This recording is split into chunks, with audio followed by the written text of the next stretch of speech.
بسم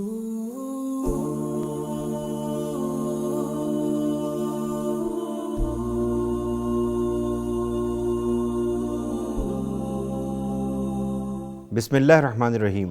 ناظرین السلام علیکم، میں ہوں آپ کا میزبان ذیشان علی۔ ہماری اس پیشکش میں آپ سب کا استقبال ہے۔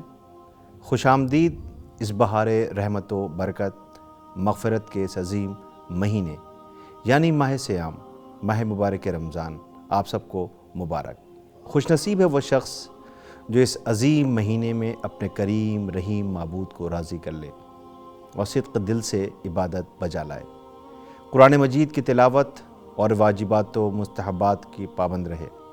آج ہم بات کریں گے ماہ مبارک رمضان میں جس میں انسانی کے حصے آنکھ، کان، زبان کے روزے کے سلسلے میں، اور بتائیں گے کہ جب انسان روزہ ہے تو صرف بھوک اور پیاس سے ہی اپنے آپ کو نہ بچائے بلکہ اپنے جسم کے ہر حصے سے روزہ رکھے۔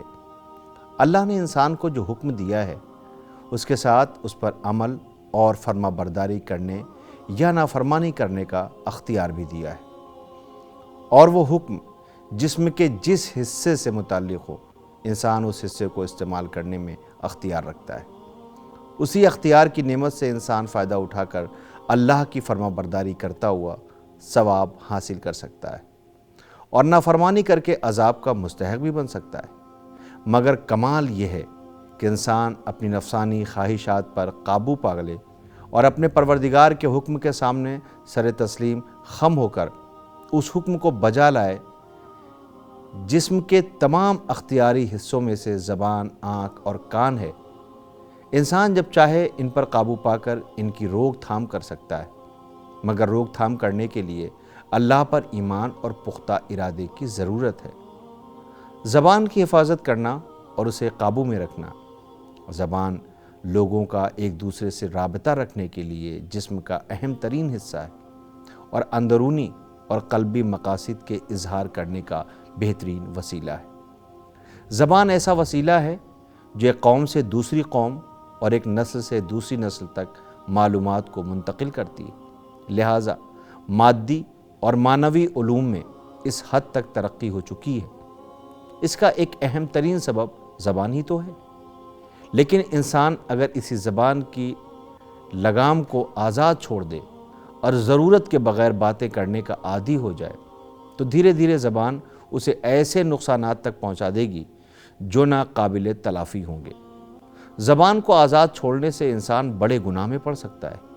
حضرت امام جعفر صادق علیہ السلام ارشاد فرماتے ہیں کہ مومن کی نجات اپنی زبان کو محفوظ کرنے میں ہے۔ زبان کا غلط استعمال انسان کے گھریلو اور معاشرتی تعلقات کو بگاڑ دیتا ہے۔ انسان کوئی بات بھی کرنے سے پہلے غور کرے کہ کیا یہ بات کرنا ضروری ہے؟ اگر ضروری ہو تو کرے، ورنہ خاموشی اختیار کرے، کیونکہ زبان کو غور کیے بغیر کھولنا اس قدر نقصان دہ سے ہو سکتا ہے کہ انسان کی عزت کو کاری ضرب لگ جائے۔ اس لیے کہ امام المتقین حضرت امیر المومنین علی ابن ابی طالب علیہ السلام ارشاد فرماتے ہیں کہ زبان کی ضربت نیزے سے زیادہ سخت ہے، اور پھر آپ فرماتے ہیں کہ آدمی کا پاؤں پھسلتا ہے تو ٹھیک ہو جاتا ہے اور زبان پھسلتی ہے تو اس کا سر کٹ جاتا ہے۔ جب انسان زبان کو بیجا استعمال کرنے کے مختلف نقصانات کو دیکھتا ہے تو معلوم ہو جاتا ہے کہ خطبہ شعبانیہ میں پیغمبر اکرم صلی اللہ علیہ وآلہ وسلم نے کیوں حکم دیا کہ اپنی زبانوں کو محفوظ رکھو۔ جب زبان زیادہ بولے تو دل مصروف ہو جاتا ہے اور انسان اپنے الفاظ کے جال میں گرفتار رہتا ہے اور اس کی روح آزاد نہیں رہتی جو عالم غیب سے معرفت الہی کو حاصل کر سکے۔ ماہ مبارک رمضان اپنی خواہشات پر قابو پانے کی مشق کرنے کا بہترین موقع ہے، کیونکہ انسان جیسے کھانے پینے سے اپنے پیٹ اور منہ پر پابندی لگا دیتا ہے اور روزے کی حالت میں رہتا ہے، اسی طرح اپنی زبان پر پابندی لگاتے ہوئے غیر ضروری باتوں سے زبان کو محفوظ رکھ سکتا ہے۔ بھوک اور پیاس کو برداشت کرتے رہنا اس امر کی دلیل ہے کہ اگر انسان مثلا زبان کی بھی روک تھام کر لے اور غیر ضروری بات زبان پر جاری نہ کرے تو زبان پر قابو پا لے گا۔ یہاں تک کہ جو بات لفظوں سے ہو سکتی ہے وہاں 3 لفظ استعمال نہیں کرے گا۔ البتہ اچھے اخلاق اور خوش مزاجی سے برتاؤ کرنے کے اصول کا خیال رکھنا بھی ضروری ہے، مگر زبان اپنے قابو میں رہے۔ حرام سے آنکھوں کو بچانا، آنکھوں کا روزہ حرام چیز دیکھنے سے آنکھوں کو بچانا ہے۔ سورہ نور میں حکم پروردگار ہو رہا ہے، اے رسول آپ مومنین مردوں سے کہہ دیجئے کہ وہ اپنی نگاہیں نیچی رکھیں۔ نامحرم کی طرف نظریں اٹھانا انسان کو گمراہی کی طرف ڈھکیل دیتا ہے اور دل میں شہوت اور گناہ کی جڑیں پھیلا دیتا ہے، یہاں تک کہ انسان فتنہ و فساد اور معاشرتی خرابیوں میں ڈوب جاتا ہے۔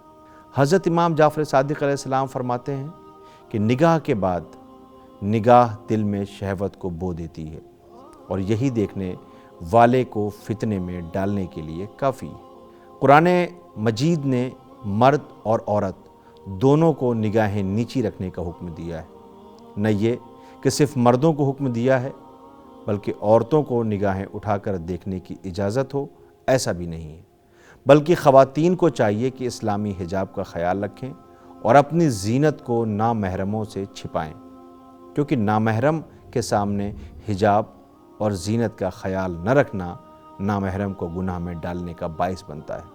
ارشاد الہی ہے، اور اے رسول آپ مومن عورتوں سے کہہ دیجئے کہ وہ اپنی نگاہیں نیچی رکھیں اور اپنی شرمگاہوں کی حفاظت کریں اور اپنی زینت و آرائش کو ظاہر نہ کریں سوائے اس کے جو خود ظاہر ہو، اور چاہیے کہ وہ اپنی اوڑھنیاں اپنے گریبانوں پر ڈالے رہیں اور اپنی زیبائش و آرائش ظاہر نہ کریں سوائے اپنے شوہروں کے یا اپنے باپ داداؤں کے یا اپنے شوہروں کے باپ داداؤں کے یا اپنے بیٹوں کے یا اپنے شوہروں کے بیٹوں کے یا اپنے بھائیوں کے یا اپنے بھتیجوں کے یا اپنے بھانجوں کے یا اپنے ہم مذہب عورتوں کے یا اپنے غلاموں یا اپنی لونڈیوں کے یا اپنے نوکر چاکروں کے جو جنسی خواہش نہ رکھتے ہوں، یا ان بچوں کے جو ابھی عورتیں پردے والی باتوں سے واقف نہیں ہیں، اور وہ اپنے پاؤں زمین پر اس طرح نہ ماریں کہ جس سے ان کی وہ زیبائش و آرائش معلوم ہو جائے جسے وہ چھپائے ہوئے ہیں۔ اے اہل ایمان، تم سب مل کر اللہ کی بارگاہ میں توبہ کرو تاکہ تم فلاح پاؤ۔ ناجائز آواز کو نہ سنا جائے، اس کے لیے کانوں کا روزہ بتایا ہے کہ کانوں کو حرام سننے سے بچایا جائے، مثلاً حرام موسیقی اور غنا سننے سے اپنے آپ کو بچانا چاہیے۔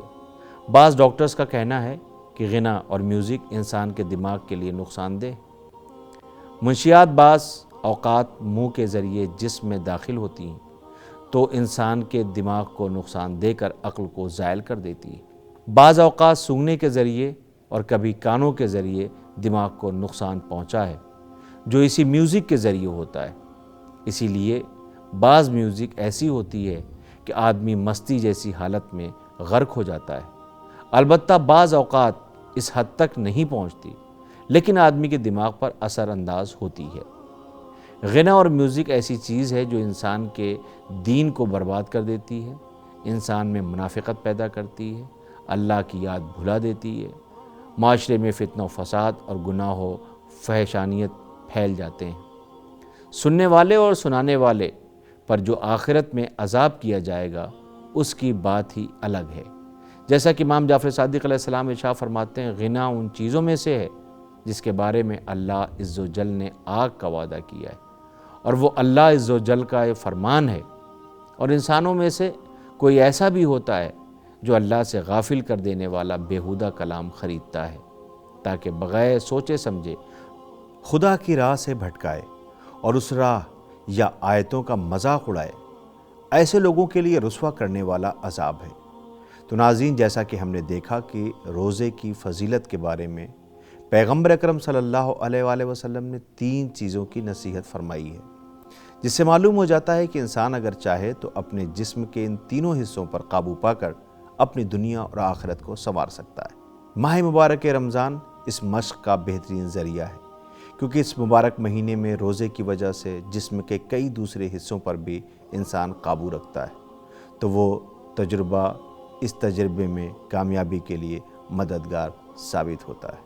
تو ناظرین، میں دعا گو ہوں پروردگار عالم اس ماہ مبارک رمضان میں جو ائمہ طاہرین علیہ السلام قرآن مجید یعنی قرآن ناطق اور قرآن صامت کی ہدایات ہیں، پروردگار اس پر ہمیں عمل کرنے کی توفیق عنایت فرمائے۔ ہمیں اجازت دیں، ہماری پھر ملاقات ہوگی، تب تک کے لیے خدا حافظ۔